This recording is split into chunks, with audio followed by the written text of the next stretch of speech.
வணக்கம் வணக்கம் வணக்கம். ஜிஎம்பி மாயவரம் வாசனை யூடியூப் சேனலை பார்த்து சப்ஸ்கிரைப் செய்து ஷேர் செய்து கமெண்ட் செய்த அனைத்து நல்லுள்ளங்களுக்கும் நன்றி கலந்த வணக்கங்க. இப்போ மிகவும் பரபரப்பா பேசப்படுறது அண்ணன் சீமான் அவர்களை மட்டும்தான். ஏன்னு கேட்டீங்கன்னா, அந்த கல்லிறக்கும் போராட்டம் அறிவிச்சு மிகப்பெரிய வெற்றி அடைஞ்சு அது சில நாள் பேச்சு பொருளாக இருந்துச்சு. அதன் பிறகு பார்த்தீங்கன்னா, முருகப்பெருமானுக்கு தமிழில் தான் குடமுழுக்கு நடத்தணும் அப்படின்ட்டு நிறைய பேச்சு பொருளாகி விவாத பொருளாகி ஒவ்வொருத்தரும் வெவ்வேறு விதத்துல வேறு வேறு விமர்சனங்களை வச்சாங்க.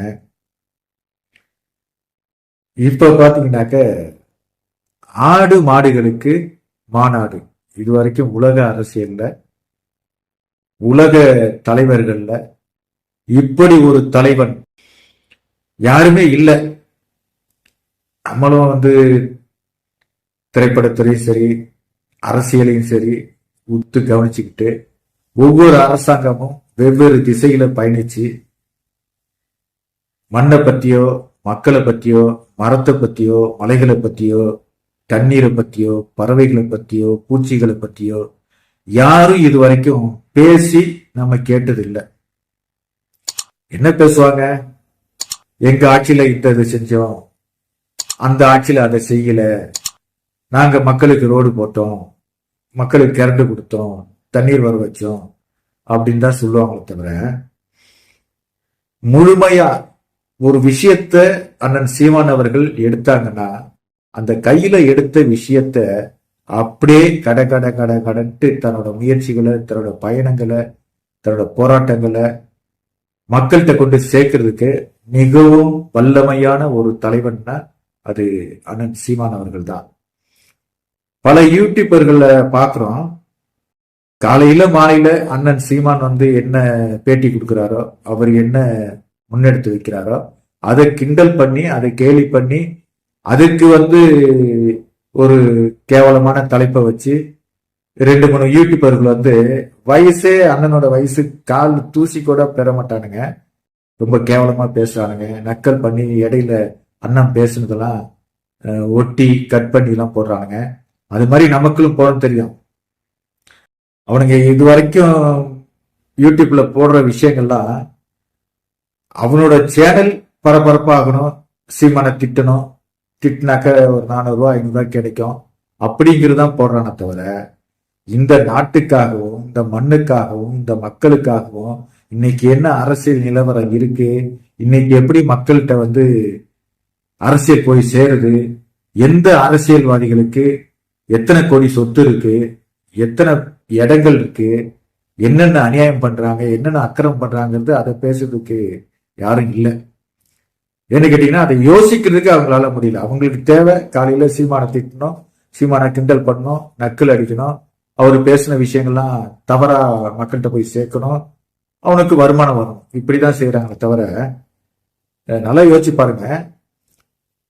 30 வருடங்களா இந்த கல்லுக்கடையை திறக்கிறதுக்கு எத்தனை பேர் போராடிட்டு இருக்காங்க, எத்தனை பேர் மனு கொடுத்துருக்காங்க, கோர்ட்ல கேஸ் போட்டிருக்காங்க, எதுவுமே சாத்தியப்படல. இப்ப சென்னையில பாத்தீங்கன்னா ரோட்டுக்கு ரோடு மூளைக்கு மூளை ஒரு பணம் ஓலையை வச்சுக்கிட்டு ஒரு கல்லு மாடி ஒரு பானை வச்சுட்டு அதுல இருந்து பதநீரை கொடுக்குறாங்கிறாங்க, அதுல இருந்து கல்லை விற்கிறாங்கிறாங்க.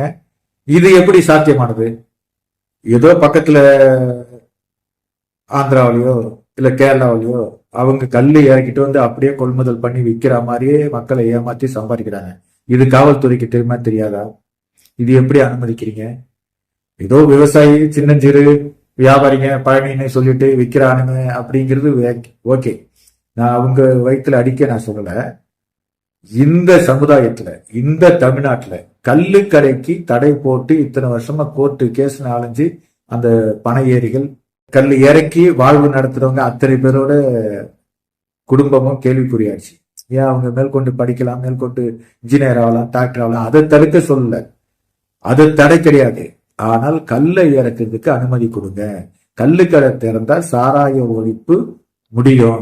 ஒயிட் ஷாப் டாஸ்மார்க்ல விற்கிறாங்க இல்லைங்களா, அது எல்லாம் ஒழியும், அதெல்லாம் குறையும். மனிதன் கொஞ்சம் நிம்மதியா வாழ்வான் அப்படிங்கிற ஒரு விஷயத்தை தான் வந்து கல்லு கடை திறக்கிறதுக்கு அனுமதி கேட்டாங்க. அது வெற்றிகரமா ஏறி இறக்கிட்டாரு, கொடுத்துட்டாரு. அது ஒரு கேஸ் போயிட்டு இருக்கு. அடுத்தது பாத்தீங்கன்னா முருகப்பெருமான்.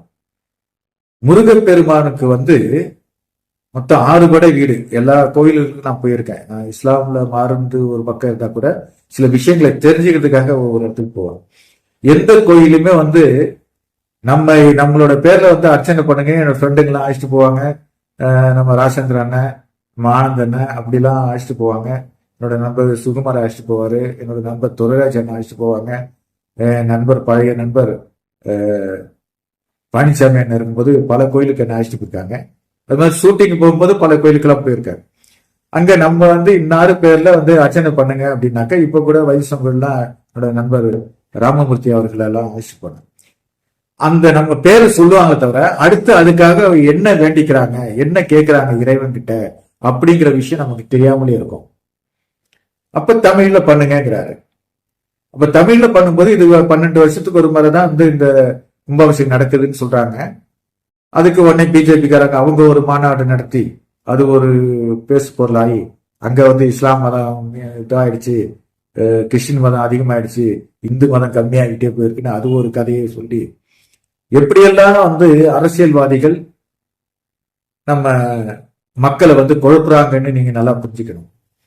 இது ஒரு விஷயமா போய் இன்னைக்கு வந்து கோர்ட்டு கேஸ் அலைஞ்சு அதுல ஐயா சேகர் பாபு அவர்கள் கூட தமிழிலும் குடமெடுத்து நடத்தப்படும் சொன்னாரு.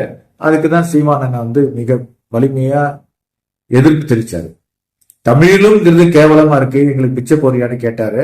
அதுக்கு பிறகு சில தோழர்கள் வந்து கோர்ட்ல கேஸ் போட்டு இப்போ கோர்ட்டே சொல்லியிருக்கு தமிழ்ல மட்டும்தான் குடமுழுக்கு நடத்தணும், ஓதுவார்கள் ஓதணும் அப்படின்னு சொல்லியிருக்கிறாங்க. இப்ப அதை விட்டு அடுத்து கடந்து வந்தோம்னாக்க ஆடு மாடுகளுக்கு மிகப்பெரிய ஒரு மாநாடு.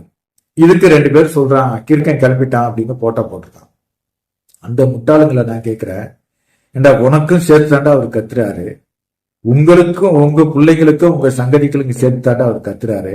அது ஏண்டா தெரியாம இன்னும் பைத்தியமா படிச்ச முட்டாளுங்களா படிக்காத முட்டாளுங்களா மிகவும் வலிமையான சொற்களால அவங்கள நான் திட்ட முடியும். அப்படி நான் விரும்பல. ஏன்னு கேட்டீங்கன்னா நிறைய பேர் இருக்காங்க, அவங்களாம் திட்டிக்கிட்டு இருக்காங்க, நிறைய பேர் பேசிட்டு இருக்காங்க. ஆனா சீமான வந்து மீச மலைக்காத ஒரு பொம்பளை, ஒரு பொட்ட புள்ள ஒரு கத்திக்கிட்டு இருக்கு, தப்பு தப்பா பேசுது. அதெல்லாம் கடந்து செல்வோம். இன்னும் சின்ன சின்ன பசங்களாம் கத்துறாங்க, மிகப்பெரிய ஒரு தாக்கத்தை ஏற்படுத்தும் அப்படின்லாம் சொல்றாங்க. ஒண்ணு மட்டும் சொல்றாங்க, நம்ம வந்து நேருவையோ காந்தியவையோ இல்ல பிஜேபி பிரைம் மினிஸ்டரையோ இல்ல வாஜ்பாயையோ நம்ம நேரில் பார்த்ததில்ல. ஆனா எம்ஜிஆரை பார்த்திருக்கோம், ஜெயலலிதாவை பார்த்திருக்கோம், கலைஞரை பார்த்திருக்கோம், முக ஸ்டாலினை பார்த்திருக்கோம்.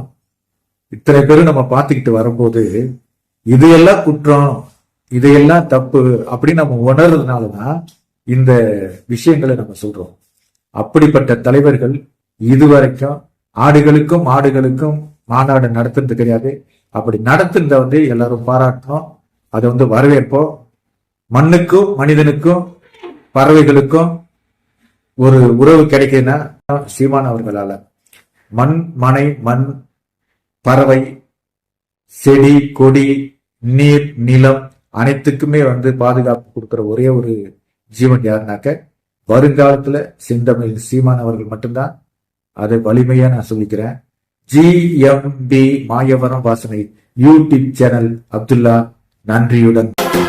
புதிய உலகம் நாம் படைப்போம் இன்ஷா அல்லாஹ், அல்ஹம்துலில்லாஹ். ஒற்றுமையை நிலைநாட்ட சந்திர மண்டலத்து கால் பதிச்சு சூரியனை சுற்றி வருவோம், வண்ண கனவுகள் கண்டு கழிப்போம்.